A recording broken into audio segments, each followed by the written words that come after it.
Namaskaram to everyone.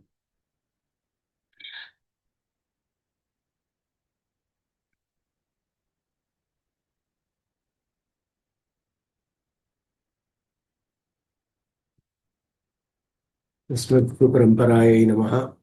Om Apyayantu mamangani Vagpranaschakshushrotramatho balamindriyani cha sarvani Sarvam Brahmopanishadam Aham Brahma Nirakuryam Mama Brahma Nirakarot Anirakaranamastu Anirakaranam Mestu Tadatmanirate Ya Upanishad Sudharmaha Te Mai Santu Om Shanti Shanti Shanti.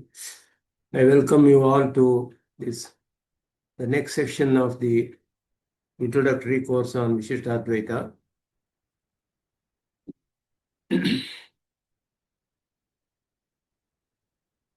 Last session, we looked at the second reality among the three realities, Achit, Chit, and Brahman. We saw the nature of Achit Tattva earlier, Prakriti, Nitya Vibhuti, Kala, and all that.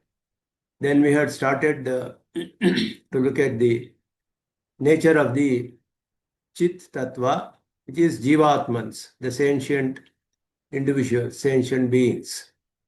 So the main characteristics of Jivatman, as per the Shruti, Smriti, Pramanas and all that, is Jivatman is a doer, he is self-luminous, Sayam Prakasha, and of the nature of consciousness, and also a knower.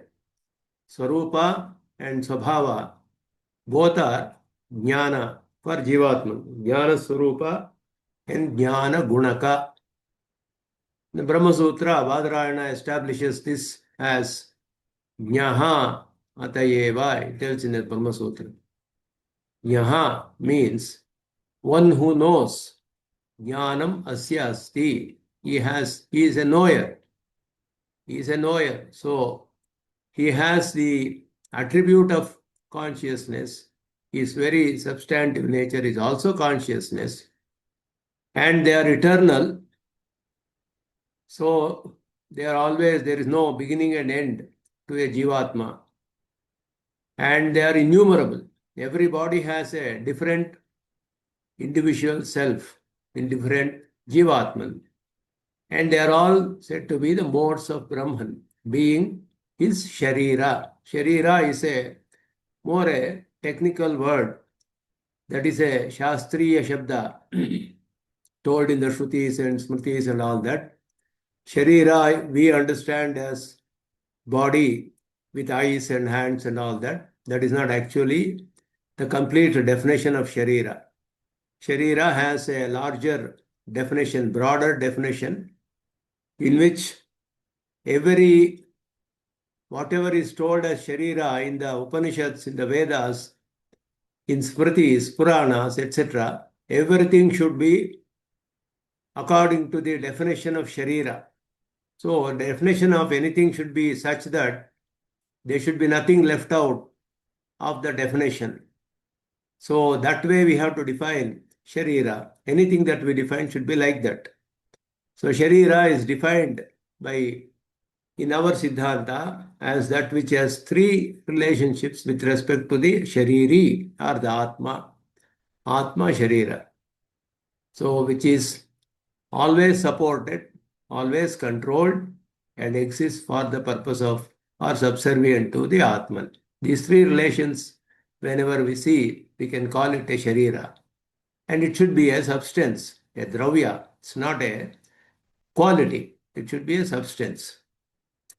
So, that way, Jivatmans are all said to be Prakara or Visheshana. Prakara is also means Visheshana, generally. So, first thing important is a doer and an enjoyer, Karta and Bhokta, which we saw last time also a little bit.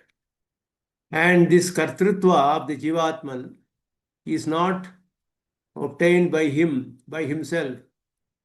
It is given by Paramatman to him. So, it is Parat Tachrutehe. Brahma Sutra says it is given by Paramatma. It is not his own. He is totally dependent on Paramatman for his very existence. All his doership, knowership, everything is endowed by Paramatman to all the Jivatmans, and has given also Paramatman freedom to will or to do sankalpa for every work he does. So if it doesn't give, then Paramatman will get the blemish of being partial and very cruel and all those things. Because the Jivatmans, one person has got grief, one person has happiness, one person has a lot of money, somebody else doesn't have any money, somebody has health, somebody is always sick, like that. We see so many differences in this world, so many sufferings and all those things. If Paramatman himself decides everything by himself, why should he cause somebody to suffer, somebody should to enjoy like that? Then he'll be blamed as having partiality. He is partial to somebody like that. He'll be blamed. Paramatman doesn't have any blemish. He doesn't even have a scent of any blemish. So Paramatman is completely pure in every sense, and nirvikara, nirdushta, akileheya pratyanika, and all that. So because of that, he uses the karma of the jivatmas to give them the fruits. And while doing the karma of the jivatma is the one who has to do the karma. So Paramatma does not decide on his behalf what he should do or not do, but he gives him everything required to make the right decision. So that jivatmans have to decide what to do by themselves. So that's called the freedom of the jivatman. It is there in every act that we do. We do hundreds of acts every day. Every act has got this aspect. So it is a responsibility of the jivatman only to take the right decisions, and he will have to face the consequences. Whatever one does, the consequences have to be faced by that person only, experienced by that person only. So if we are suffering, somebody else is not to be blamed. Our own act that we did some time ago, maybe in our previous births or in this birth, whatever it is, that the fruit of that we are experiencing now. So we cannot blame anybody. And it is our responsibility to take the right decisions and do the right things from now on, so that we don't accumulate more and more sins and more suffering.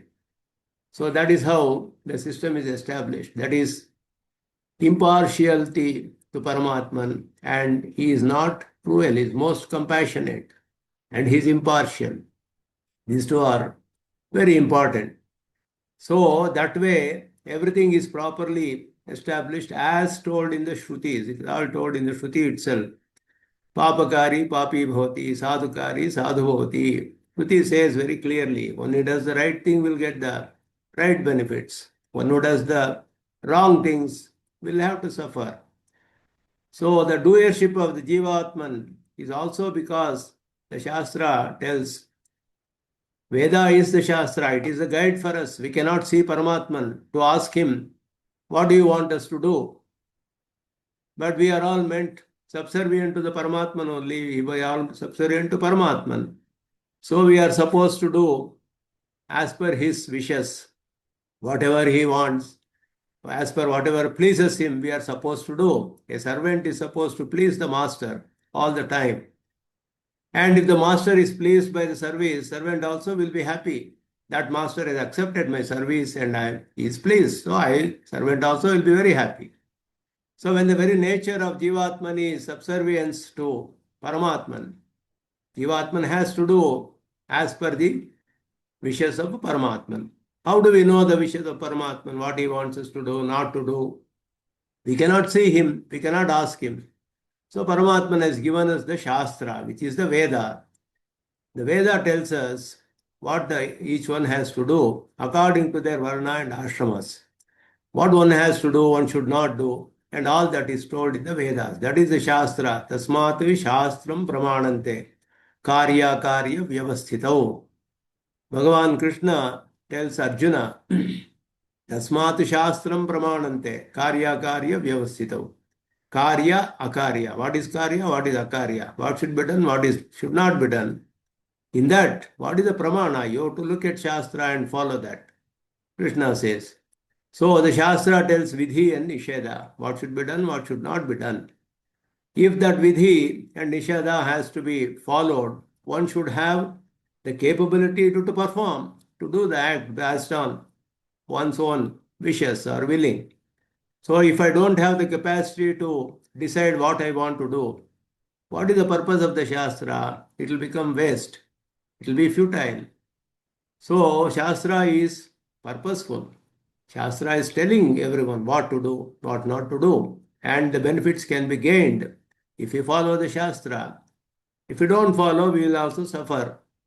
So that also Shastra says clearly. So for this, the individual self should have the capability to decide what to do or not do. And based on the decision, Paramatman gives the fruits to them accordingly. Do the right things, we get the right benefits. Like that. And this doership is, of course, given by Paramatman. The freedom is also given by Paramatman. He has given it also out of his own freedom. He is Sarva Swatantra. Nobody can question him. So he has given us the freedom also out of compassion. And so that he will not get blamed for what the Jivatmans do.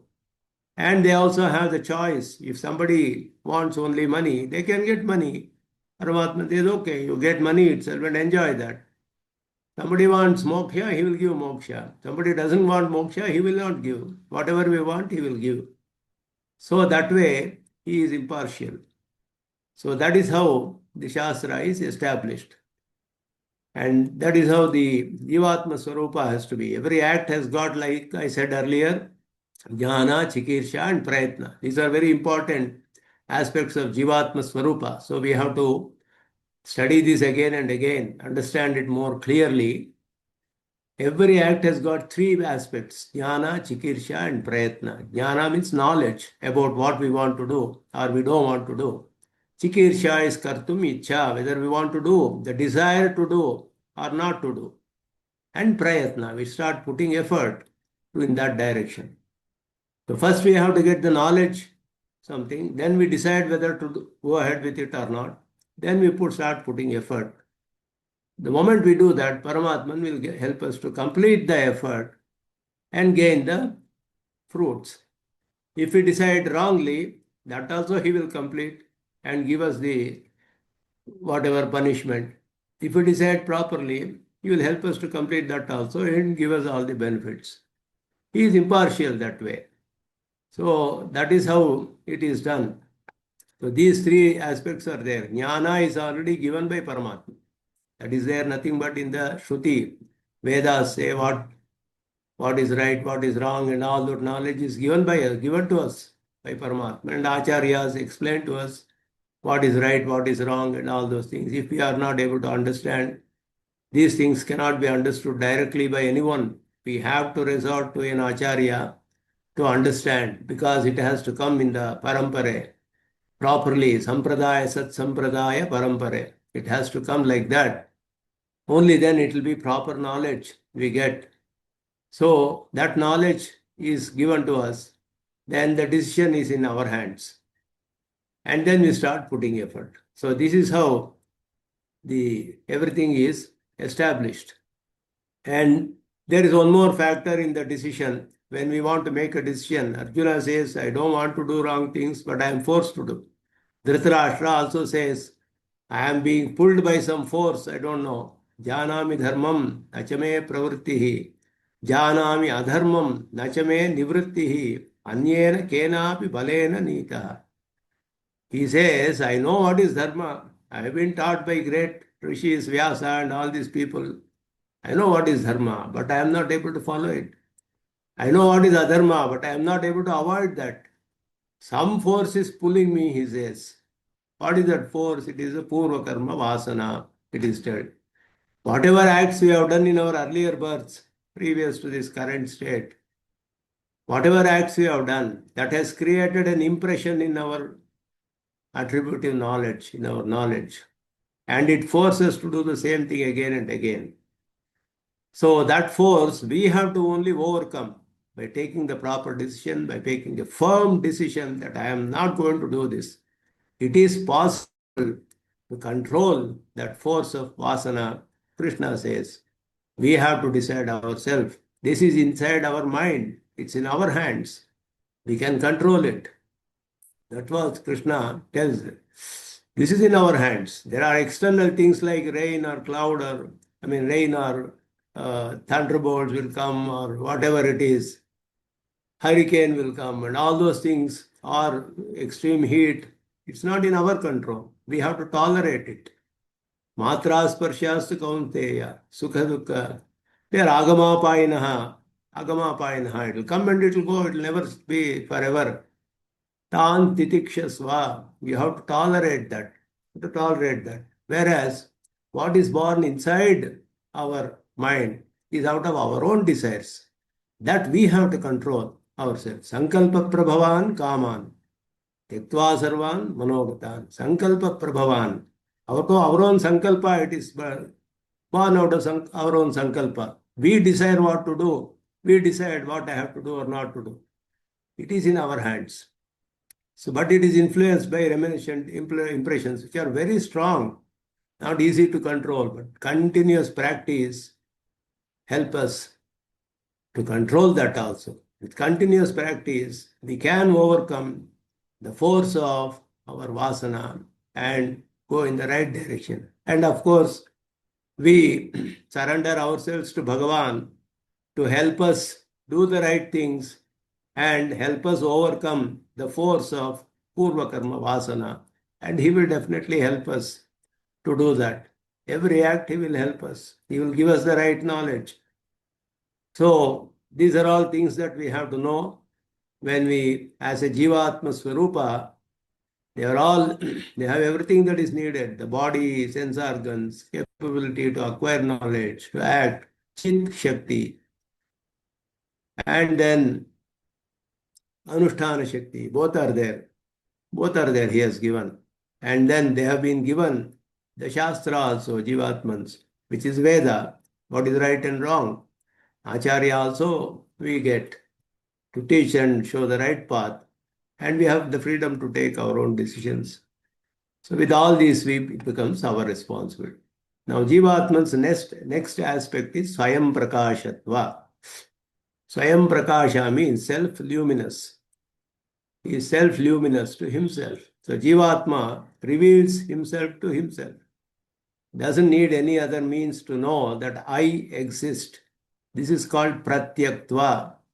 Pratyaktva means Swasmai Bhasamanatvam, being revealed to oneself. So he reveals himself to directly without the help of, without the requirement of any other means. To know that I exist, I don't need anything else. This is declared as Swayam Jyotihi, Swayam Jyotihi. Jivatman is self-luminous.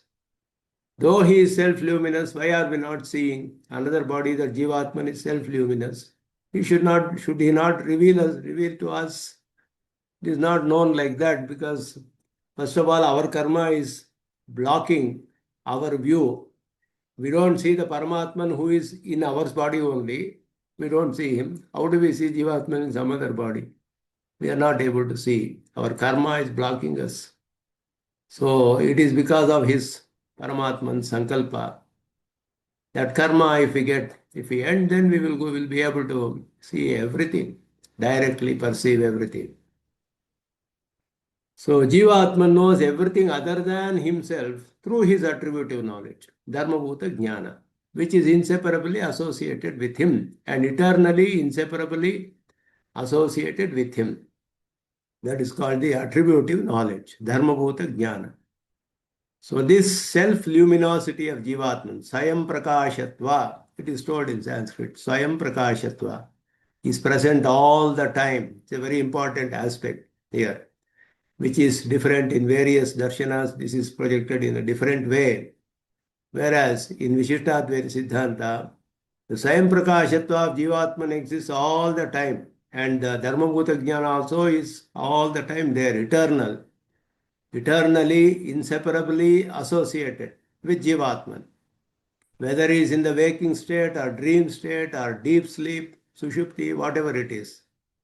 The deep sleep also, we say that I don't know anything, what happened, I don't know where I had gone, where I am coming from. I have completely no memory of anything in deep sleep. So Shastra says, Upanishad says, is united with Brahman. Sushupti, we are united with Brahman. United.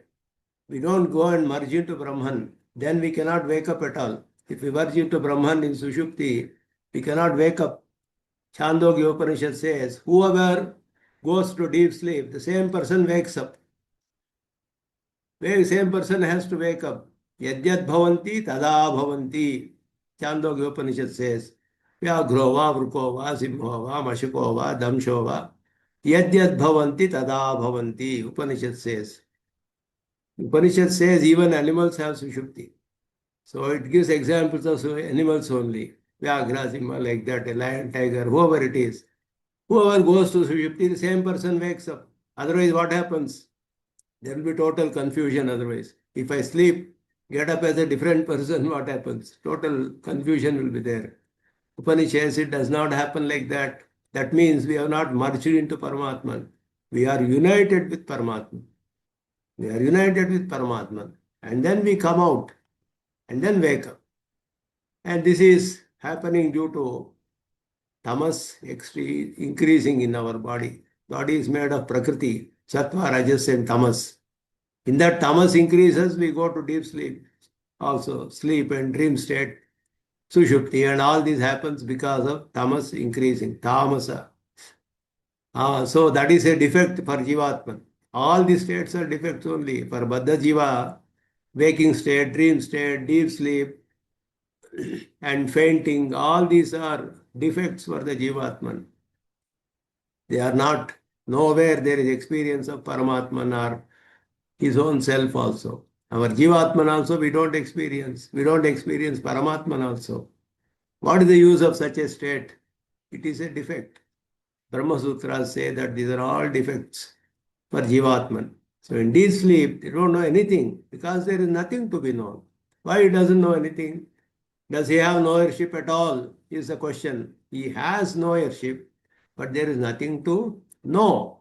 So if I go into a dark room, or if I go into a brightly lit room which doesn't have any object, if I say I don't see any object, does it mean I have lost my sight?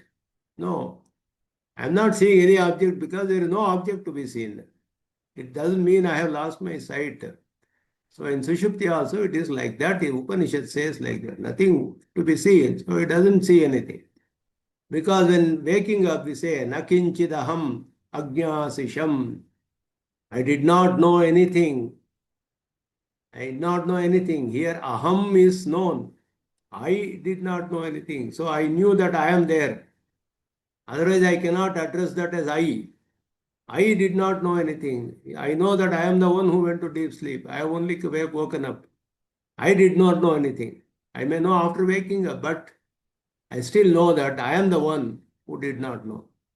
So that I is there, aham, which is the self-luminosity of the Jivatman, which proves that it is even there, but there is nothing to be known. So Jivatman's knowership was very much there. Jnatritva was always there. Only thing is it contracts and expands in the bound state, Baddha Jiva. In the samsara, when we are there, we gain knowledge newly, we lose knowledge, we forget things, we learn new things. So these are all showing that I have acquired some new knowledge, I have lost some knowledge, means my Dharmabhuta Jnana has expanded or contracted. That's what it means. But Dharmabhuta Jnana is always there, it never become zero, it is still there, always it will be there. So it will be less or it will be more. And in moksha, it will be completely in its original state without any block. So we will become sarvajñas. Everything we can perceive like Paramatma directly. And Jivatmas also know that he is one. I am only one, I know. Not many jivas are there in my body. I know that. I am one. Atman is jnana swarupa, nature of consciousness. So this is called ahamartha. In Sanskrit, ahamartha means the meaning of the word aham, or the object denoted by the word aham, is Jivatman. It's called ahamartha. It shines forth by itself. Jivatman is a knower. Jivatman can know himself. The most essential character is jnana only. That is, jnatritva is the most essential characteristic of a jivatman, jnatritva. That is why he is addressed as jnana itself in many places. That which is extremely, it is the most important characteristics of an object, we can address the object by that characteristic itself. If we go to a shop, we want to buy a cloth, let's say, there is a white cloth and black cloth, red, white, and all that. We can say, give me that red one. We are only telling red. Red is only a color. It's not an object. But red is the prominent characteristic of that object. So we need not say red shirt, but we can say the red one, get me the red one. If we say that, he will give us the red object. But we are using the word only red there. It is a quality. It's not a substance. So, but that is a prominent characteristic of that object. Similarly, Jivatman also being the Jnatritva being the prominent characteristic, Jnana can be used to address a Jivatman. Vijnanam yajnam tanute, Shruti says, Vijnana itself does the yajna. Vijnana doesn't do yajna. One who has Vijnana does the yajna. Or with the Vijnana, he does the yajna. Vijnanena yajnam tanute should have been there. Vijnanavan yajnam tanute, like that should have been there. But the Shruti doesn't say like that. Vijnanam yajnam tanute. Jnana itself does the work. How can jnana do the work? One who has knowledge has to do. Knowledge itself cannot do. But knowledge is being the most prominent characteristic of a Jivatman. He can be addressed as jnana itself. That is how there is a Brahma Sutra itself for this Tadguna Saratvatva Tadvyapadeshaha Prajnavati. This is told. Paramatman also is told like that. Anando Brahma, Shruti says. Brahma is Ananda only. Ananda means one who has unlimited Ananda is Brahman. Not Ananda itself. Ananda Bhavan, Ananda Swarupa, Anandamaya. So like that, Jivatman's most important characteristic is Jnatritva, knowership. Knowership is the most important characteristic. That is why it is very important to understand that. And everything happens through this knowership only. Every other activity, kartritva, bhoktatva, all through jnatritva only. This is the most fundamental characteristic of the Jivatman, jnatritva, knowership. That jnatritva, dharmabhuta jnana only, gives him the various other things he does through dharmabhuta jnana only. Kartritva, bhoktatva, everything is a form of jnatritva only. It's a form of knowledge only. All are a form of knowledge.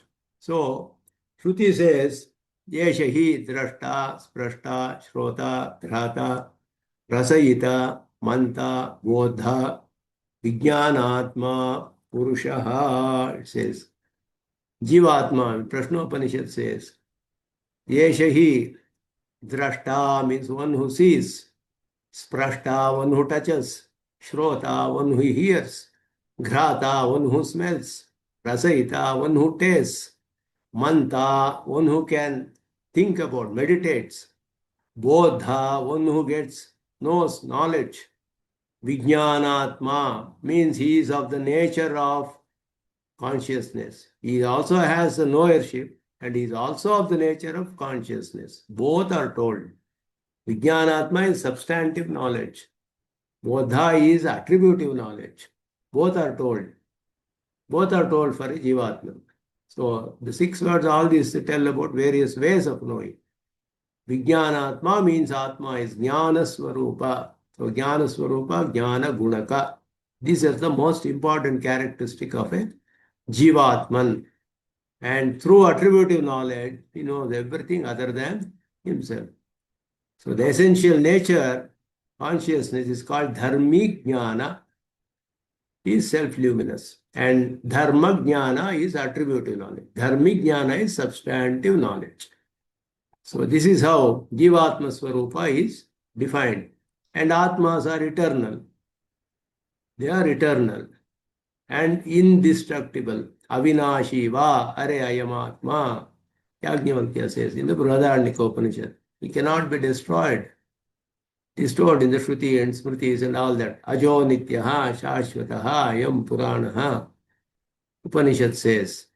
Gita also says that Atman, the essential nature and the attributive nature, both are consciousness. Jivatman is atomic. What is the size of the Jivatman? Is the next aspect. Is he all pervading or is it atomic or subtle? Atomic atom is a material actually. Though it is told atomic, anu, Jivatma is a spiritual entity. He doesn't have a measure like a material entity. A material entity has breadth, width, and height, and weight, and all those things.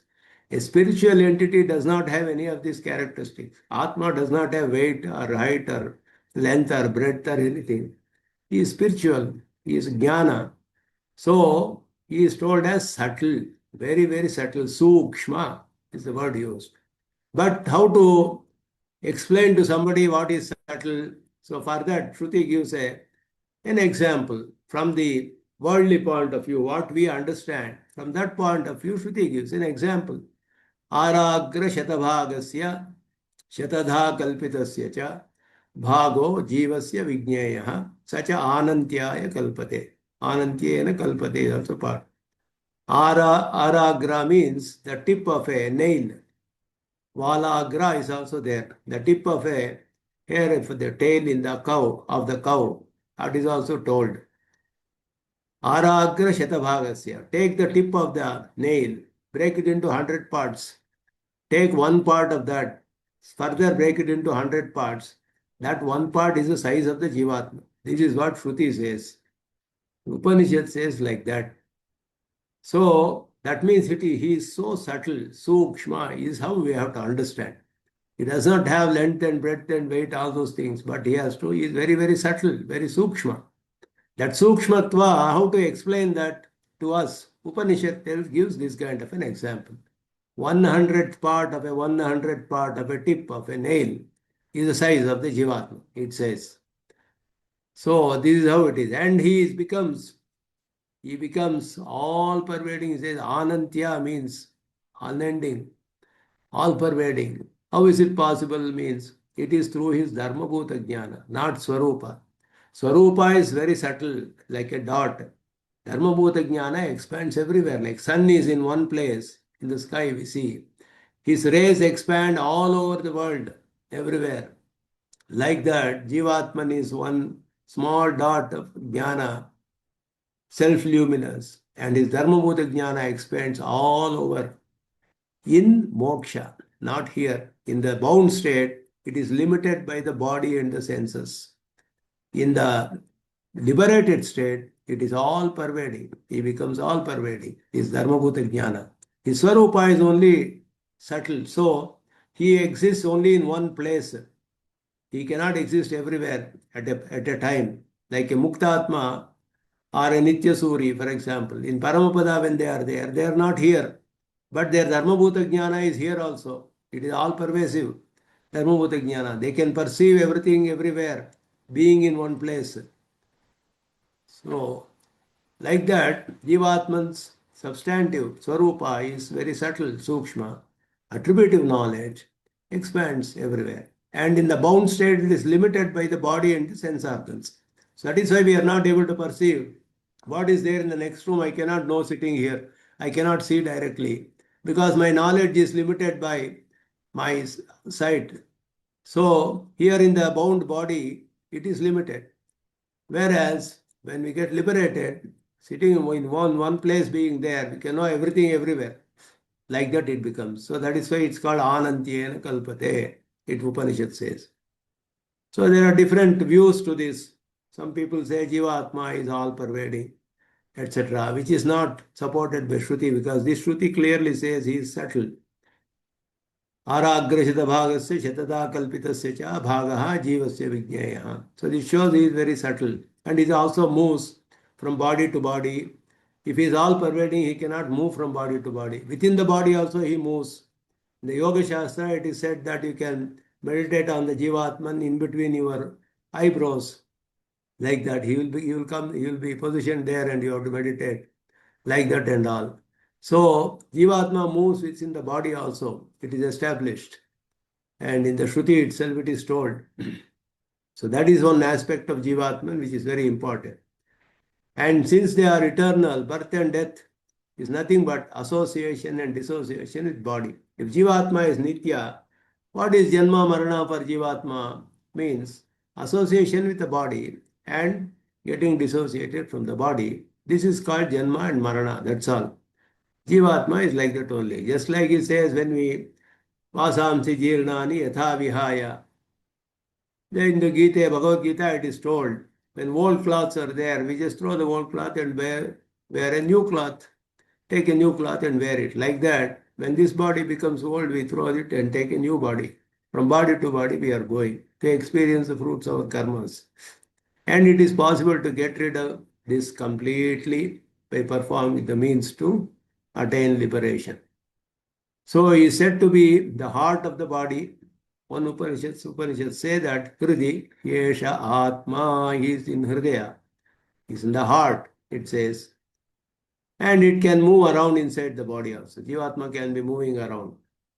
Though he is located at one point, Jivatma is aware of every part of the body. Just like the sun's rays are spreading, our Dharmabhuta Jnana is spreading all over our body. Entire body it is pervading here. We are bound by the body here. Whereas in moksha, it will not be there. Body will not be there. This prakrita sharira won't be there. So it will be all pervasive. So through the attributive knowledge only, Jivatman pervades every part of the body throughout. So that is how the same example is also given in the Bhagavad Gita, etc. And Jivatmans are innumerable. Every body has a Jivatman. Whether it is the body of a bacteria or a amoeba or a bird or a tree or whatever it is, it has a Jivatman. So Atmans are real, many and different from each other. Each Atma is different from the other. It is not that only one Atman exists in all the bodies. No. Each body has a different Jivatman. But what is important? They are of the same nature. All are of the nature of consciousness. Jnanakara. Each individual self experiences happiness, sorrow, etc. unique to that person. The experiences of each person is unique. And this is well known in the world. So from that we can infer also, though Shastra is also telling, Nityo Nityanam Chetanaha Chetananam Yekaha Bahunam Yo Vidadhati Kaman. Bahunam Chetananam Nityanam Chetananam. There are many eternal sentient beings, Jivatmans, Shruti says. And we can also infer that somebody's experience is different from my experience. So there has to be a different Jivatman there. So the knowledge of one person is also different from that of the another. So we cannot say there is only one Atman. This cannot be inferred also. And birth and death of beings also shows there are many and different. All Atmans are similar in the sense that they are all of the nature of consciousness. So there is similarity of Atmans, not identity. Similarity of nature, in the nature of this is called Samatva. Samatva is there. That is why when a yogi, the Bhagavad Gita is told, Samatvam Yoga Uchyate. A yogi, Jnana yogi sees all Atmans are of the same nature. That is what he perceives in the yoga, state of yoga. So that is called Samatva, similarity, it is called. Samya yoga, it is told, the Bhagavad Gita. The difference in experience here is due to karma of each individual. Why should there be difference? It is because of the karma of each individual self. It is different. And Atmans are all subservient to the God. This is a very important aspect of Jivatmans. Their Sheshatva, it is called. Subservience is called Sheshatva. Shesha, Sheshi Bhava, we say. Though the Jivatman is a distinct entity, Jivatman is not all independent. Subservient to the Lord as a mode of the Supreme. Inseparably associated. We are all inseparably associated with Brahman. We don't realize it here. But we are all inseparably associated with Brahman. We cannot exist independent of Brahman at any time. Whether in the liberated state or the bound state or any state, we cannot exist independently of Brahman. Anything cannot exist. Everything is supported by Brahman only. So Brahman is the inner self of all things, including the individual selves. Atmani Tishtan, Upanishad says. Atmani Tishtan, Atmanaha Antaraha, Yam Atma Naveda, Yasya Atma Shariram, Yaha Atmanam Antaro Yamayati, Sate Atma, Antaryami, Amritaha. The Upanishad is told, very clearly it is told, that Atman, Paramatman exists in the Jivatman also. And Jivatman doesn't know him. Yamatman Aveda. And Jivatman is Sharira to Paramatman. Yasyatma Shariram. Yahatmanam Antaro Yamayati. He controls being inside. He is the inner controller of everything. It is told. So Jivatmans always exists as an inseparable attribute of Brahman. Shruti says Jivatmans are the body of the Supreme. Is supported, controlled by, and exists for the sake of Brahman all the time. Subservient to Brahman, controlled by Brahman, and supported by Brahman. So we cannot exist independently at any point of time. This is a very important thing. This is told very clearly in the Upanishads. I am not bringing all the Upanishadic statements here, but generally giving the characteristic of a Jivatman. And there are types of Jivatmans.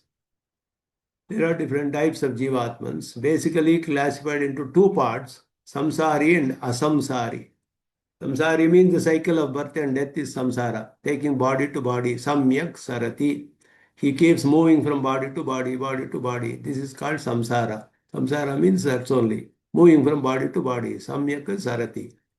Asamsari means he doesn't have samsara. He is not bound in this world. He is liberated.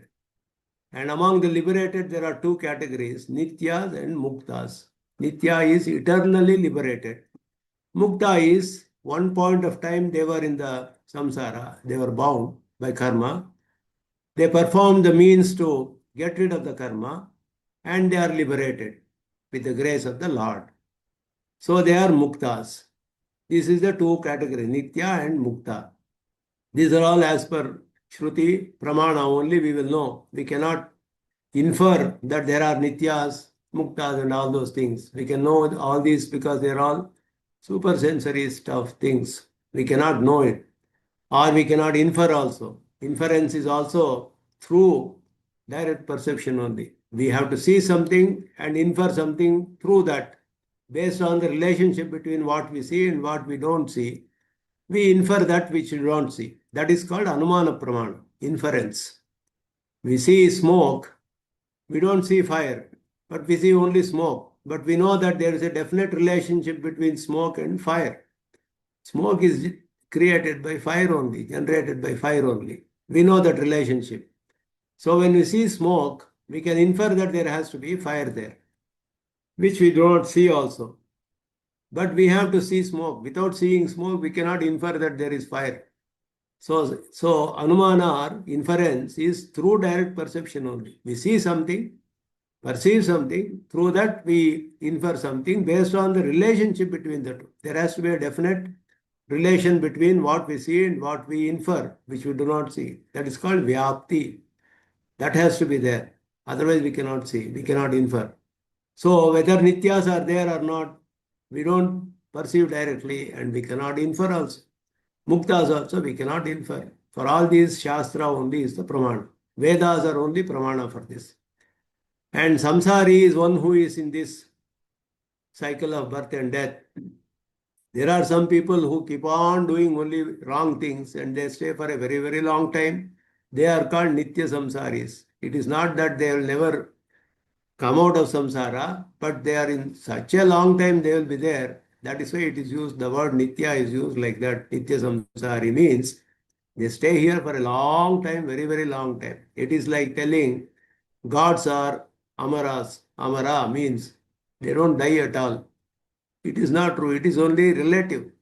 We may live 100 years, God may live.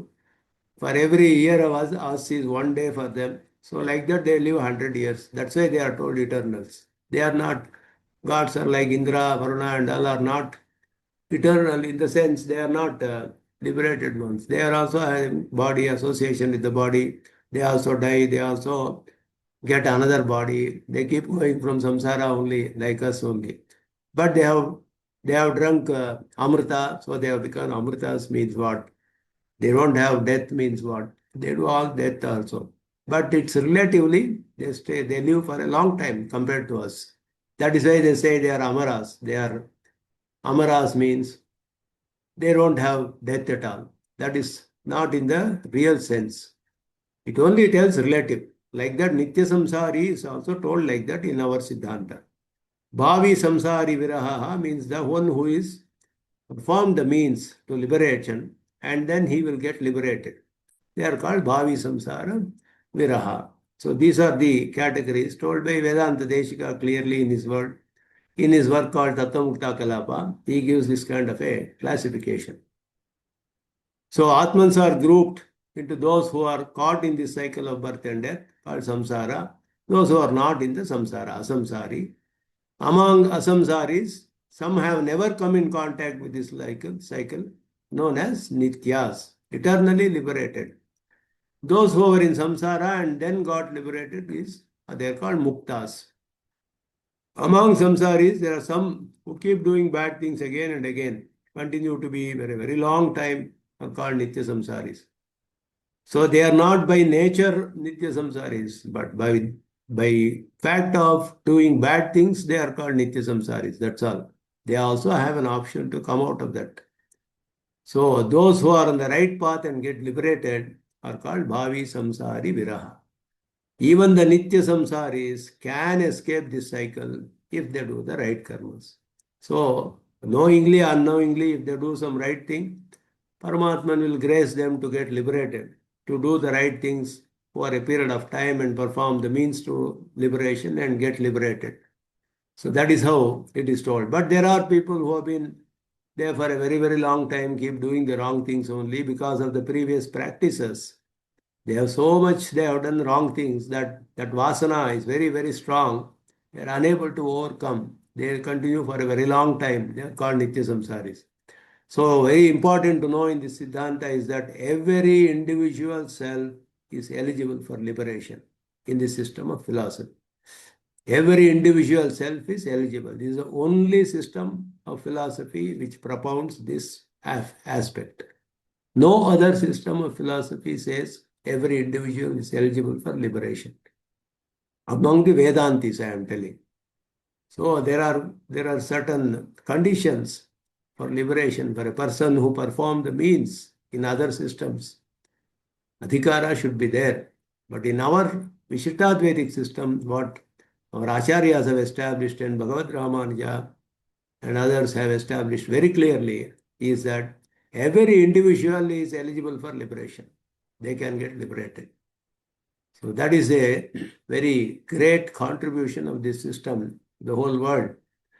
And moksha can be attained only through the means taught in the Vedas. There are some cells known as Nityas who have been always liberated that we have established with the Shruti Pramana. So these are all known by Veda Pramana only. We cannot infer this. The essential nature of Jivatman is very pure. The Swarupa is avikari, it does not get tainted in any way, in any state, even in the bound state. Our Swarupa is very pure. It is not tainted. But our Swabhava, which is Dharmabhuta Jnana, undergoes modification, contraction and expansion. That is a defect in the Swabhava of the Jivatman, not Swarupa, nature of the Jivatman, but not in the substantive part. So there are two parts, like I said, any object, Swarupa and Swabhava. So the Swarupa of the Jivatman is very pure all the time. It never gets any defect. It is completely defectless at all states, whether bound state or liberated state, the Swarupa is same. But the Dharmabhuta Jnana expands and contracts. In the bound state, it is contracted. In the liberated state, it is expanded. It is in its natural state. But Swarupa remains the same all through, everywhere. And the essential, this is told, and for the samsaris, the attributive knowledge undergoes contraction and expansion. So that is about briefly about the nature of the Jivatman. So we told about the Jnatritva, Kartritva, Bhoktritva, the doership is there, enjoyership is there, all those things are there. And when we go to the means, Karma Yoga and all those things we are going to talk about later, that time we will know how to actually understand this Kartritva and all those things in little more detail. But we know here now that the nature of Jivatman is Jnana Swarupa, Jnana Gunaka. He has Kartritva, Bhoktritva and everything. He is subservient to the Lord. His very existence is dependent on the Lord. And whatever he does, he is out of the grace of the Lord only. His doership is also given to him by Lord. And Lord has given him also, Brahman, the freedom to take decisions in every act. So one is responsible for one's own acts. We cannot blame Paramatman for anything that we suffer or whatever gains we get. We cannot blame anybody else. We have to face the consequence of our own actions. And out of these Jivatmans, there are some who are doing always wrong things. They stay for a long time. But everybody can get liberated by doing the right things. And knowingly, unknowingly, if they have done some right thing, they will get the grace of Lord and they will do the right things later and get liberated. And Jivatma is of the size of a Jivatma is said to be very subtle, Sukshma, is very minute, but his attributive knowledge expands everywhere. So all these are told in the Upanishads, and there are many Jivatmans, innumerable Jivatmans, they are all eternal. The attributive knowledge is also eternal, inseparably associated with Jivatman. And whenever there is something to be shown, it will reveal that to the Jivatman. When there is nothing to be revealed, it will not reveal.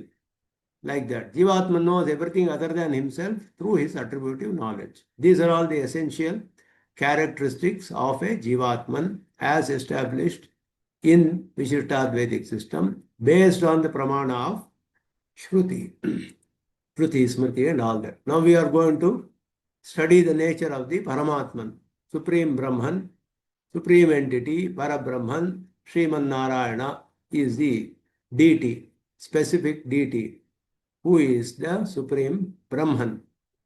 So the nature of the Supreme Brahman is very clearly told by Bhagavad Ramanuja in the Mangala Shloka of his celebrated work Sri Bhashya, which is a very elaborate commentary on the Brahma Sutras of Badarayana. So this Mangala Shloka explains the nature of the Brahman very clearly. Akhila Bhuvana Janma Sthema Bhangadi Lile Vinata Vividha Bhuta Vrata Rakshaika Dikshe Shruti Shirasi Vidipte Brahmani Srinivase Bhavatu Mama Parasmin Shemushi Bhakti Rupa is the Mangala Shloka. There are many words which are in the locative case, Saptami Vibhakti. Akhila Bhuvana Janmasthema Bhangadi Lile is one phrase. Vinata Vividha Bhuta Vrata Rakshaika Dikshe is another phrase in the locative case. Shruti Shirasi Vidipte is another one. Brahmani is another one. Srinivase, another one. Parasmin is the other. So all these things, these words, denote the nature of Paramatman.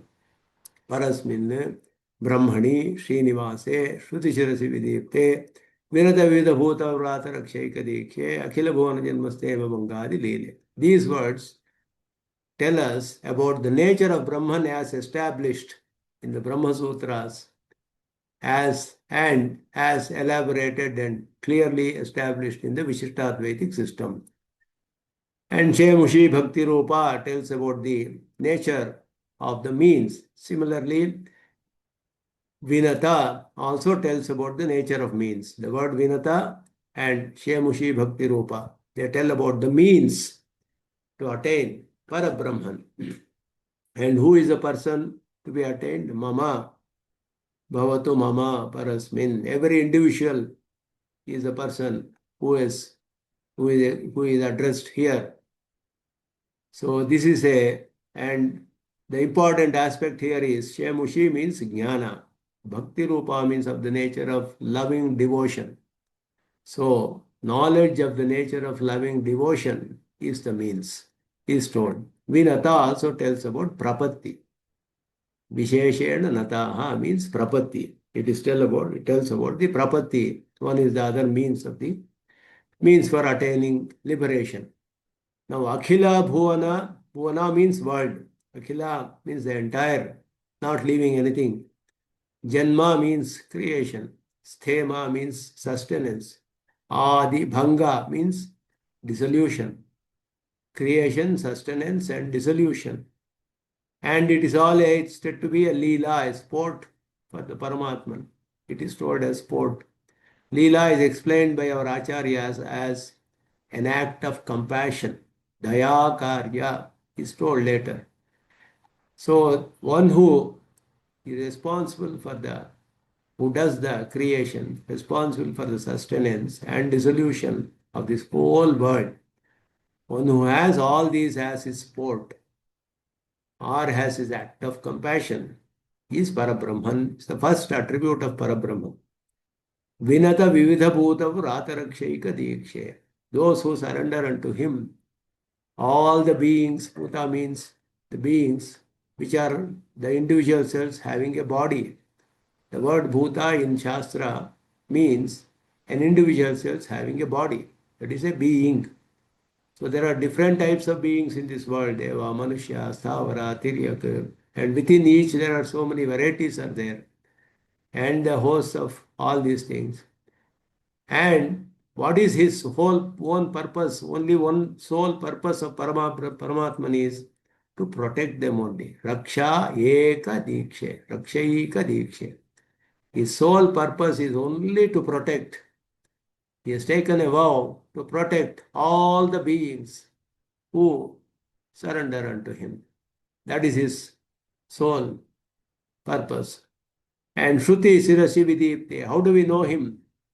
Shruti is Vedas. Shirasi is like the head, is the important part, or the most important part of the Veda is Upanishad. So he is told in the Upanishads, Vidipta, very clearly, completely. Not that there is no mention of Brahman in the earlier part of the Vedas. The earlier part of the Vedas also tells everything. Purusha Sukta, which is the most important, valid mantra, which comes in the earlier part of the Veda only, the Aranyaka.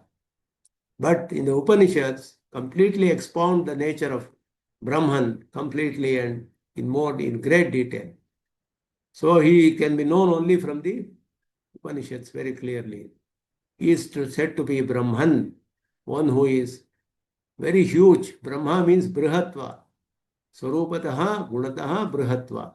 By his nature, by his qualities, in all ways, he is the most supreme. And he is a specific deity, Srinivasa.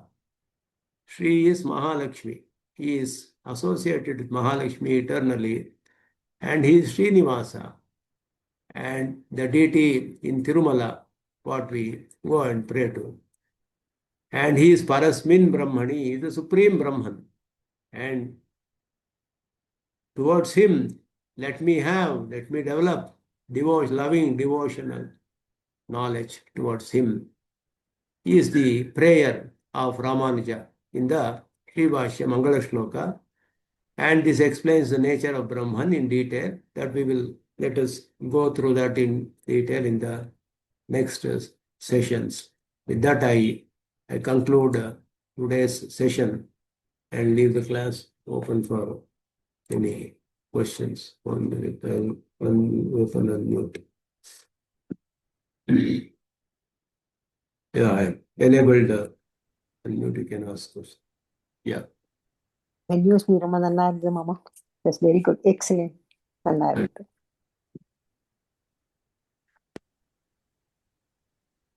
Adiyan Swami.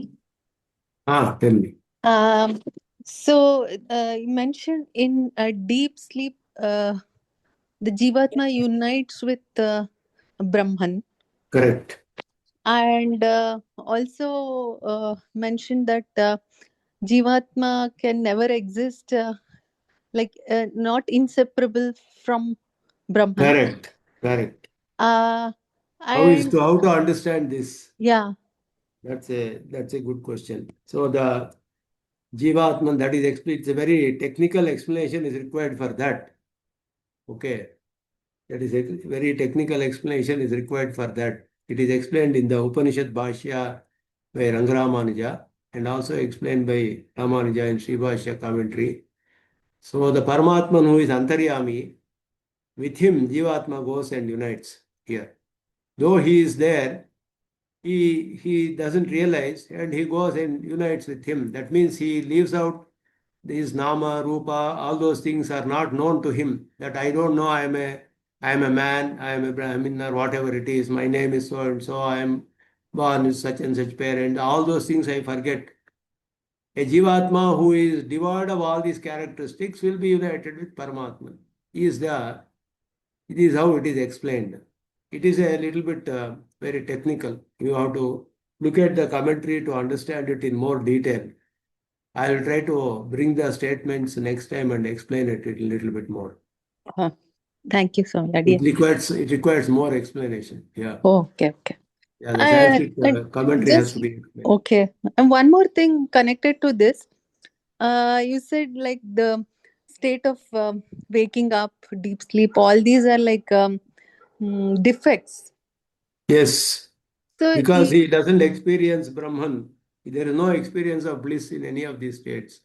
The okay. waking state or sleep state or deep sleep or dream state or death, marana or pralaya, all these cases are there is no experience of bliss for the Jivatma. In death also, in pralaya also, all are defects for Jivatma. Only in moksha he experienced bliss. That is only is the Purushartha. Oh, okay. Yeah. Thank you, sir.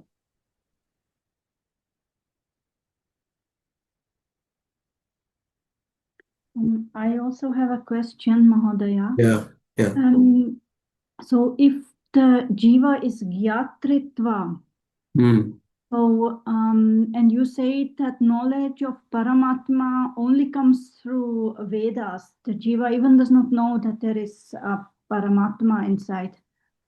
So if the jiva who doesn't know anything about God and he sees the impressive nature, the vast nature and sky and stars and all these luminaries, can he infer that there must be a God? And I am We cannot infer directly as the taking the inference as the prime valid means. Because Shruti tells we can infer because of Shruti, by seeing this also we can infer. But without knowing about what is told in Shruti, because if you look at the vast sky and ocean and all these things are created by somebody, if you look at the Mount Everest, for example, such a wonderful nature. So we can infer that somebody has to be there, should be there to infer this. But what is the nature of that person? How do you know whether he is one person or many? How do you know whether he is a karmavashya or not? He is bound state or not? How do you know that when he creates, how he creates, why he should create? All these things cannot be inferred. So a inference always has element of the example and the what we are going to infer. They have to be of the same nature. So in the logicians, they try to infer the existence of Ishvara and say he has to be all-knowing. And that is, he is Sarvajna, they say.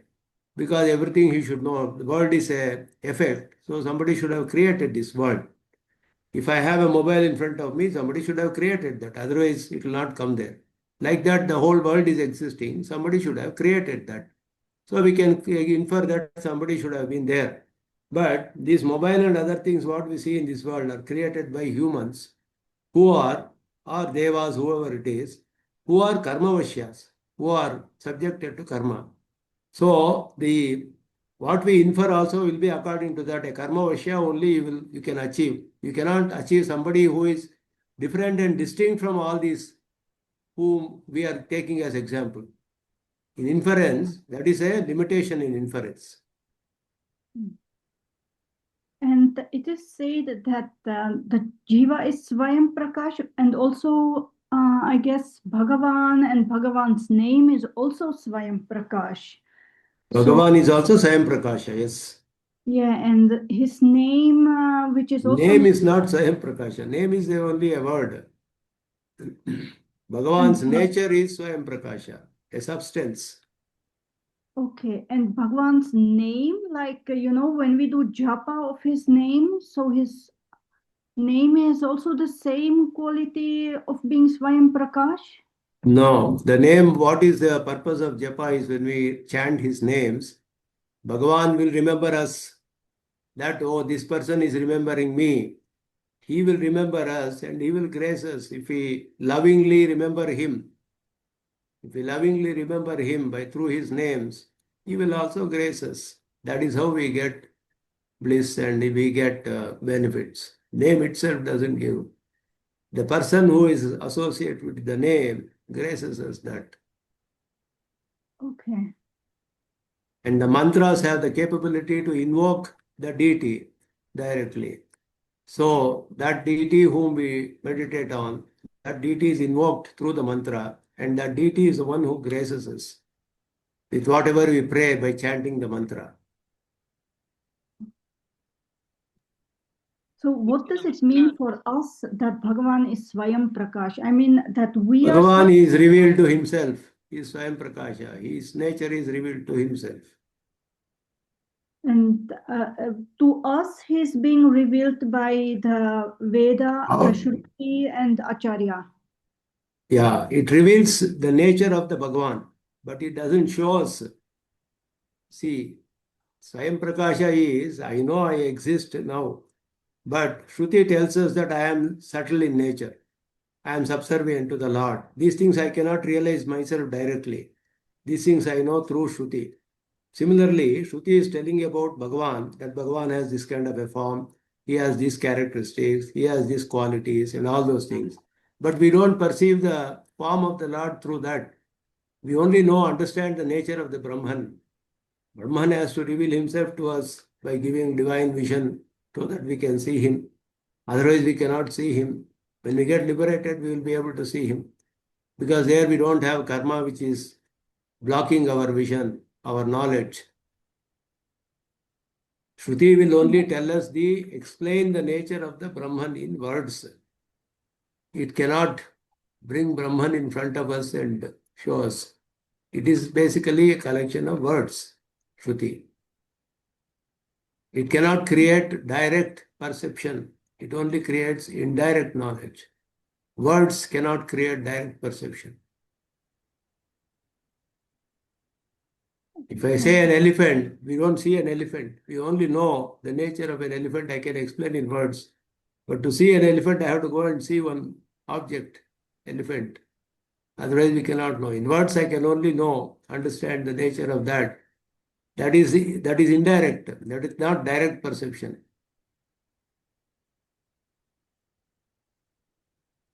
And the knowledge to surrender to Bhagavan and invoke his name with love and devotion, this knowledge comes through Shruti. Yes. Yes.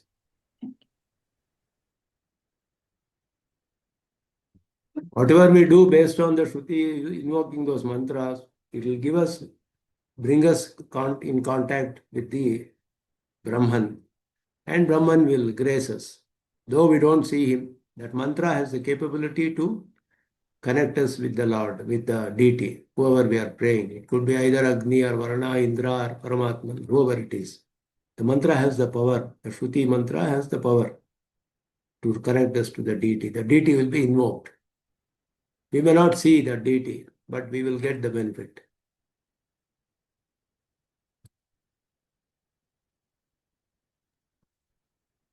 Guruji, namaskar. Muralidhar Namaskar. Chakravarti here.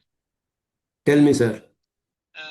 Guruji, this very concept of moksha, the overall aim and objective of every being is to attain moksha. Okay, sir.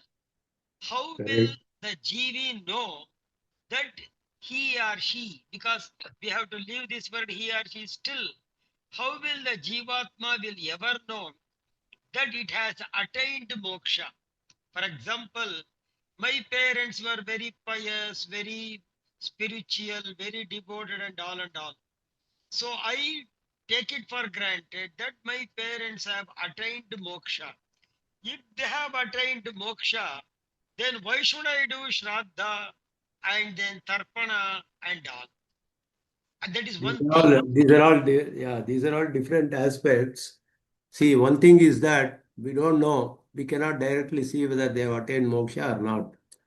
We assume we believe in Shastra, so they have attained moksha, they have done prapatti, whatever, let us say. But why should I do now? Shraddha means, for me, what is ordained in the Veda, I have to follow here. As long as I am associated with my body, I have to follow the Shastra. I have to follow the Vedas. Veda ordains that for your departed parents, you have to do this, this, and this. We have to do that. That is the order of Paramatman. We can know only from the Veda what we have to do, we should not do. And Veda is telling us to do, we have to do. We are not to question whether, why should I do, and things like that. Veda cannot be questioned. It is said to be aparyanuyojya. Aparyanuyojya, unquestionable validity. Veda is unquestionable validity. You cannot question that because it is apaurushaya. Nobody has created it. If somebody has created, you can go and question that person, why did you write like this? But it is apaurushaya, existing eternally. It is ultimate means. It does not require any other means to prove what is required, what is told in the Veda, because it is beyond the reach of any other means like pratyaksha or anumana cannot reach supersensible aspects. They have no access to supersensible aspects. Pratyaksha and anumana. So Shruti, what is told has to be believed. Shruti, it ordains for your departed parents, you have to do this Shraddha. We have to do it. No questions cannot be asked there. It's our duty as we are living to do that, to follow the Shastra. We are not to question whether they have gone to moksha or not, why should we do, and all those things. It is not in our hands to question that. There is a book by Rangapriya Swami on Shraddha Viveka. That book is written. It's available in Ashtanga Yoga Vijnana Mandira. You can purchase that book. There are lots of questions regarding Shraddha. He has answered very clearly. You can see that book. It will help you. Dhanyavad Guruji. Dhanyavad. Hmm.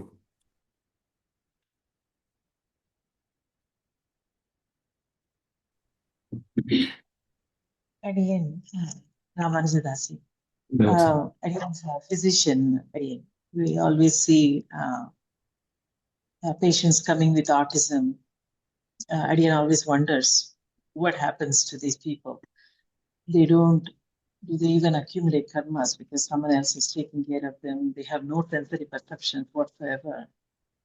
They can recognize their own parents. They recognize me because I'm associated with them for some time. But other than that, you know, they don't, what happens to these pure souls they are, right? I mean, they have no... Yeah, but they are all basically experiencing the fruits of their karmas only. But they basically will definitely have, they definitely will have belief and faith in their parents. Okay, every offspring has a belief and affection towards parents. Whether we see it or not, it will be there. So on behalf of them, parents can do prapatti and they will get liberated. This is told in the Shastra. This is told in the Shastra. So you can go to an Acharya and request an Acharya to do prapatti for your children. It is possible. You can do that. And they will get liberated also. Yes. They themselves don't have to have Panchasamskaram, Swami. Not It's only... necessary. Not necessary. Even a small child prapatti can be done by parents. Okay. Bhagyam, Swami. Bhagyam. Yeah. You can contact Parkala Swami and he will do prapatti. Yeah. Okay. Yes, Swami. Bhagyam.